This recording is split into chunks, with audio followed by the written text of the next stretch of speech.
This is a little bit out of Oregon, but it's a video we made back in 1990 of the ghost towns of Eastern California and Western Nevada.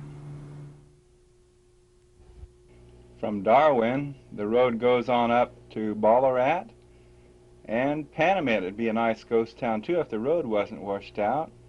And from there you can see the Borax Works, Furnace Creek, and on up to Scottys Castle, and then over to Rhyolite, another nice ghost town. Gold wasn't discovered in Ballarat until 1890, but it was probably named after Ballarat, Australia, where gold was discovered only 2 years after the 1849 find in California. In the Australian town, a gold nugget was found that weighed 143 pounds, but there is no record of any such find around here. This is a very dry, desolate area that lies below the towering Panamint Mountains in the valley that's just west of Death Valley. Since there is no lumber around here, most of the buildings were made out of adobe, as you see in this old street scene. This ghost town was also the favorite hangout of mass murderer Charles Manson. If you look closely on the back wall of this schoolhouse, you'll see part of the word Helter wrote on it. If you know anything about the plans of the violent group of witches, you'll know that helter-skelter is their keyword for the overthrow of our country when they plan on turning criminals out of the prisons with weapons and then using the prisons to house all the people who resist their takeover. If you're high up in one of the secret societies, like a 21st degree Mason, you already know of some of these plans. Also, if you're a high-up Jesuit in the largest so-called Christian church in the world, you also know a part of the plans. Many people say, well, that can't happen here. Can't it? Who would notice if key officials like our president and his wife were secretly killed and replaced by doubles, or even robotoids with executive order capabilities? Let's take a look at Jimmy Carter, for instance, at just a few month intervals in between. Do all these faces look like the same person? Do the eyes, lips, wrinkles, and blemishes all stay the same? Utility companies must promote conservation and not consumption. Oil and natural gas companies must be honest with all of us about their reserves and profits. We will find out the difference between real shortages and artificial ones. Have been born in turmoil, strife, and change. This is a time of challenge to our interests and our values, and it's a time to test our wisdom and our skills. At this time in Iran, 50 Americans are still held captive, occupied satellite of the Soviet Union. 50,000 heavily armed Soviet troops have crossed the border and are now dispersed throughout Afghanistan, attempting to conquer the fiercely independent Muslim people of that country. To understand the situation as much as possible, but there may be some questions tonight which I cannot answer fully because of my concern for the well-being of the hostages. First of all, I would like to say that I am proud of this great nation. Tears. If you lead, Mr. President, we will follow. Many people talked about themselves and about the condition of our nation. This from a young woman in Pennsylvania. I feel so far from government. I feel like ordinary people are excluded from political power, that it had an excellent chance of success. They were all volunteers. They were all highly trained. I met with their leaders before they went on this operation. They knew then what hopes of mine and of all Americans they carried with them. For the United States of America. Our country stands for openness, for debate, for the expression of opinion without restraint. We have the right to criticize our government. We have the right to air publicly our disappointments, our grievances, our frustrations, bearing on the important relationship between our nation and the Soviet Union. This is not a simple or easy subject. The United States and the Soviet Union are the two most powerful nations on earth. The early robotoids only lasted about 2 months. And now back to ghost towns of the Mother Lode. The valley just before Death Valley looks just about as huge because of the San Francisco peaks and the Panamints on the other side. Once you get over the mountain into Death Valley, though, you can see why they call it Death Valley. It looks like nothing at all grows clear down there in the bottom.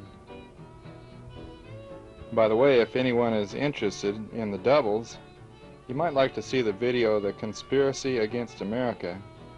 It ran one time on cable TV, and then in a couple of weeks the tape was stolen, which makes it necessary to keep them in an unknown location. Now, after watching the antics of these friendly blackbirds, we'll see next the sand dunes, and then the borax works, Furnace Creek Ranch, and Badwater, which is 282 feet below sea level, the lowest in the U.S. Then a slight tour through Scottys Castle.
You're ready to begin the 2 o'clock tour. We're going to start right over here next to the castle.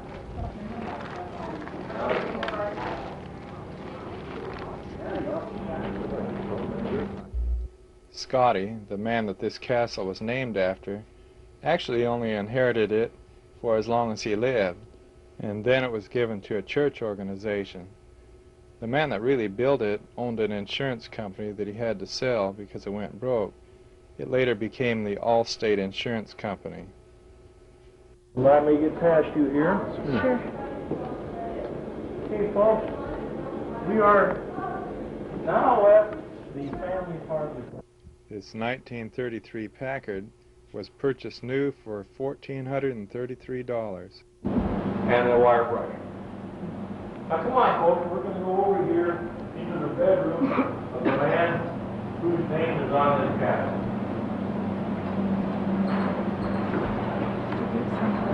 Go ahead over as far as you can.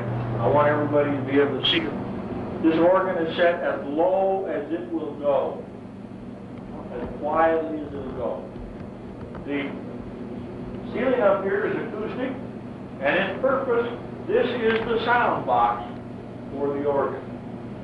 When they open these windows and doors on occasion and crank up the organ, you can hear it 2 or 3 miles away. And this room then is uninhabitable by human beings that still have hearing.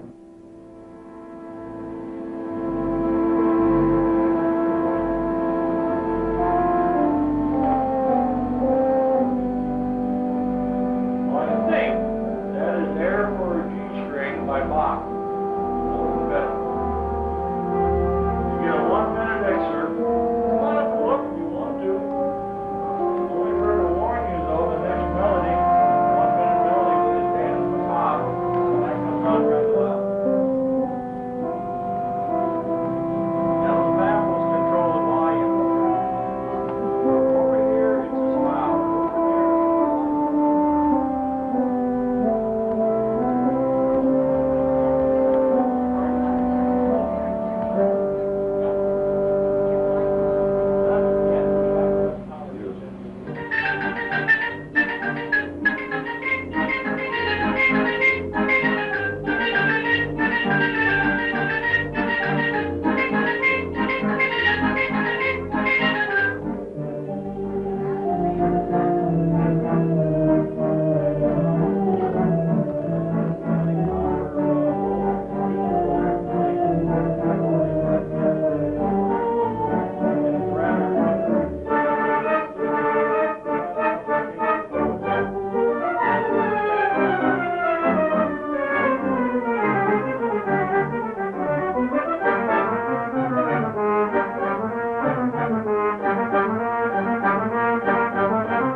Rhyolite, Nevada was the site of the largest discovery of gold yet.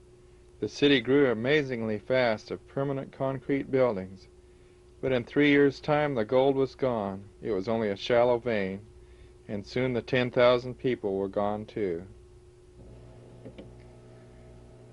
The next town up from Rhyolite is Gold Point, and then Goldfield, Belmont, Manhattan, Round Mountain, Austin, the Sand Mountain, and clear on over past Silver City to Gold Hill and Virginia City. Just a little bit past Scottys Junction, you come to this old mill here. This is extremely desolate country. Hardly anything grows around here. But there are many minerals taken out of this country, and there's lots left yet today. That was probably where some of the workers live and where the boss lived, I suppose. Gold Point, Nevada once had a population of 2,000 people until the silver mining dwindled in 1929. There's still some silver left in the tailing piles because they didn't process it very thorough. Other mining operations continue even till today from time to time, and they're gleaning what was missed. You can tell from the elevation here that they have pretty cold winters and a lot of snow.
hand-carved sign on this door says, "Here you'll lie, cold and hard, if I find any of these boards in your yard." You might notice how good a job of camouflage this rabbit is. The Lord has made him match the scenery exact.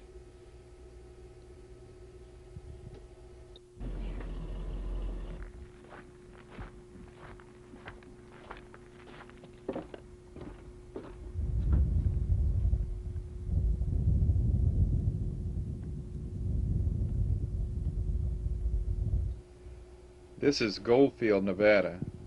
Gold was discovered here in 1902. Miners got from $50 to $100 a pound from a cache called Jewelry Rock. At one time, Goldfield had a population of 30,000. In the boom of 1906, city lots sold for $45,000 each. $11 million was recovered that 1 year alone. Some of the workers would slip gold-laced rocks into their pockets and lunch pails and sell them on the side. But by 1922, the gold nearly ran out, leaving another potential ghost town, had not the main highway run through here. There are a few small businesses here today, but the big Goldfield Hotel that you'll see later and several other buildings just sit empty with no one to use them anymore.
This writing on the tin stamp mill at Tonopah, Nevada, shows again how gold is processed.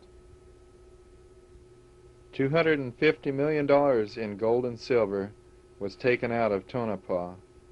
You can go through some of the old tunnels under the city streets in town.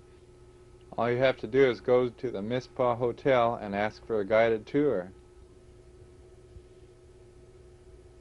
This is a typical miner shack brought from Manhattan, Nevada, and this is what they looked like inside.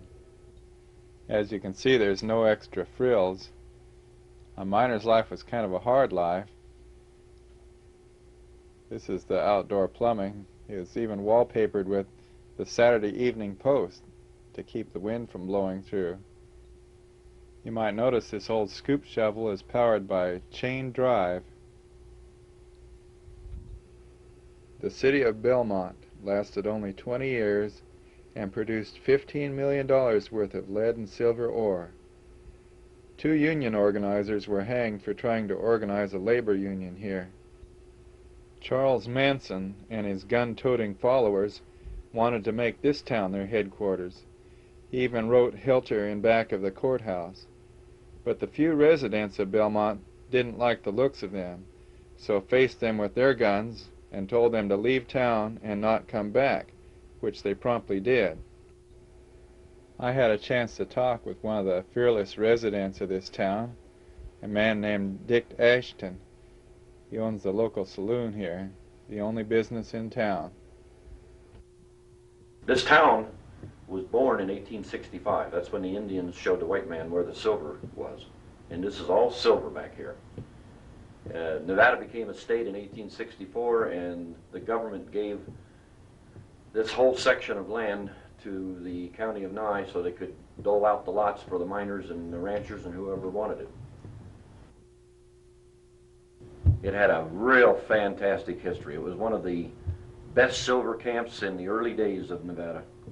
It produced at 65 cents an ounce, it produced over 4 million ounces worth of silver out of here. That's ounces. And that's when silver was selling for about 65 cents an ounce. It had its ups and downs. The mines would run out of ore, and then they would close, and then they'd strike a new vein, and everybody would move back, and they had their recessions. But the town itself had about 3,000 people in it in its heyday. The old Cosmopolitan Hotel, which is right up the street here, Main Street, just fell down about 2 years ago, was the social center of Belmont. That's where everybody conjugated. Lala Crabtree from San Francisco came out and with her troupe and performed Uncle Tom's Cabin. They had a little stage set up in the back of the old saloon, and this was one of her stops that she would visit during the summer, and her whole troupe would play Uncle Tom's Cabin for the local people of Belmont. Had quite a few killings in this town, just like they did most all old western Nevada towns. It had its violence. Most of the property around here is owned by the same people that settled it. It's just been handed down from one relative to another relative. And there's about, I'd say 15 to 17 families that own all this land in here. And they're going to keep it small. They're not going to commercialize it. They're not going to build it up.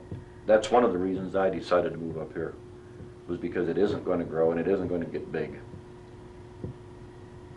It's just, the people are just absolutely fantastic. It's the old barter system. If Tommy over here has a project to do, everybody's over there helping him, and nobody says, how much do I owe you, or here's $50 or anything. And because they know that the next time they have a project, everybody's going to be down at their place helping them. So it's just the way, in my opinion, it's the way America was formed back in the colonial days, the old barter system. It's kind of inexpensive to live, it's kind of peaceful, it's kind of quiet. We always have a lot of projects to do, but we always have tomorrow to complete them. So I've dreamt about a spot like this. I was born in a small town, I lived in a big town, and now I'm back to a small town again, and I think this is where I'm going to settle. This bar is only open on weekends, and it's always been just weekends. I open it up on Friday night, and I'm here Saturday and Sunday, and then I close it. And I work Monday to Friday over in Manhattan, which is about 18 miles over the summit.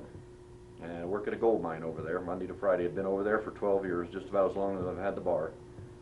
And I'm getting ready to retire over there and just building a house down here. It's not completed yet, but I have an awful lot to do, so I don't think I'll be idle. It's just a good life. It's something that you see a lot of the tourists come up here and they come in the saloon and they look around and they enjoy the peace and quiet, and they really definitely show you that they envy what you've got up here. However, I don't think a lot of them could live up here because they can't break away from the city. They like the peace and the quiet, but to give up all of the frills of living in a big city, I think some of them would probably go right back if they made the move up here.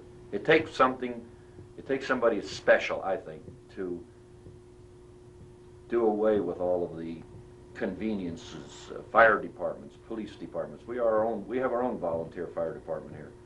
We have our own police department. We have a security guard, if you want to call him. He's a caretaker. He lives right across the street, and he watches everybody's property so that nobody rips anybody off. And it's worked out this way for 12 years now, and I imagine it'll work out for another 100 years. Come back again next week and we'll see some more of Ghost Towns of the Mother Lode.